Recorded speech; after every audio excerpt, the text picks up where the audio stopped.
Prudence et équilibre. Mes enfants bien-aimés, paix à vous. Vos rendez-vous me sont agréables parce qu'ils portent cette marque d'amour qui rend la prière efficace. Je suis Jésus, le Fils de Dieu, et je me prévaux de votre amour et de votre prière pour faire tomber des cieux ces faveurs divines que les hommes demandent et dont ils ont besoin.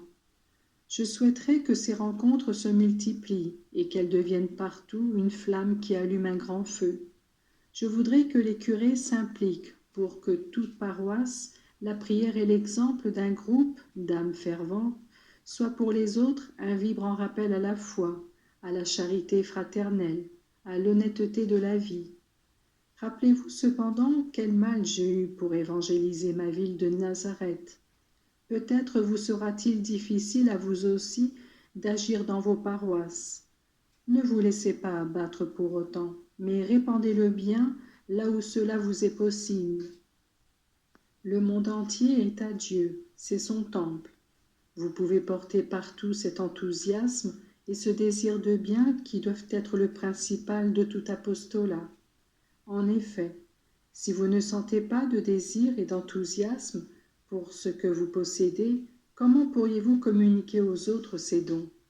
Soyez prudent et équilibré en tout point, pour n'importuner personne, mais ne confondez pas la prudence avec la crainte, ou avec le respect humain, ni l'équilibre avec une vie tranquille ou avec l'égoïsme, qui vous porte à ne penser qu'à vous-même et à vos besoins, au lieu de vous déséquilibrer un instant pour venir au secours des indigents.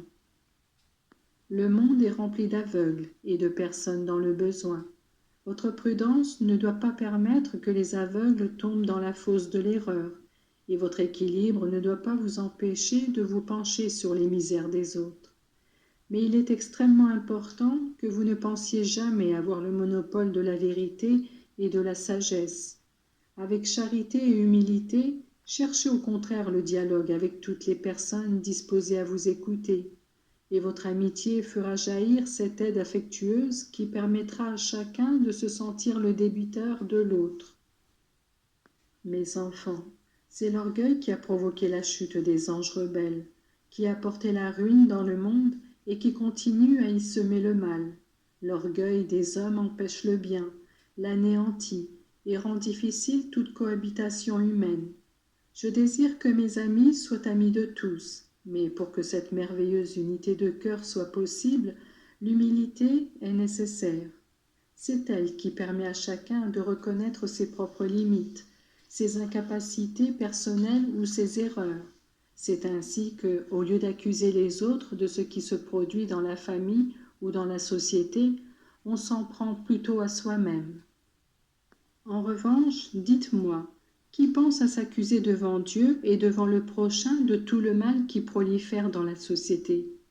Et pourtant chacun contribue, parfois même seul avec sa propre mesquinerie, à gâcher cette harmonie qui devrait être un reflet de l'harmonie du ciel.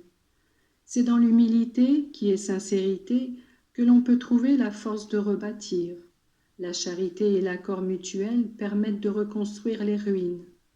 L'homme qui ne sait pas reconnaître ses erreurs ne trouvera ni la volonté ni la force de revenir en arrière, de reconnaître ce qu'il y a de défectueux en lui et de contribuer à réédifier sur les ruines cet édifice spirituel qui porte au salut. Je vous bénis, mes enfants, et je vous dis à tous mon désir de votre sainteté. C'est une invitation et un commandement qu'il vous faut mettre en œuvre puisqu'il est impossible d'entrer au ciel à moins d'être saint. Je vous aide et je vous incite à pratiquer ces vertus indispensables. Je vous ai parlé aujourd'hui de prudence, d'équilibre dans la manière de faire le bien, mais je vous ai dit aussi qu'il convient d'être humble, afin que tout bien fleurisse à la gloire de Dieu.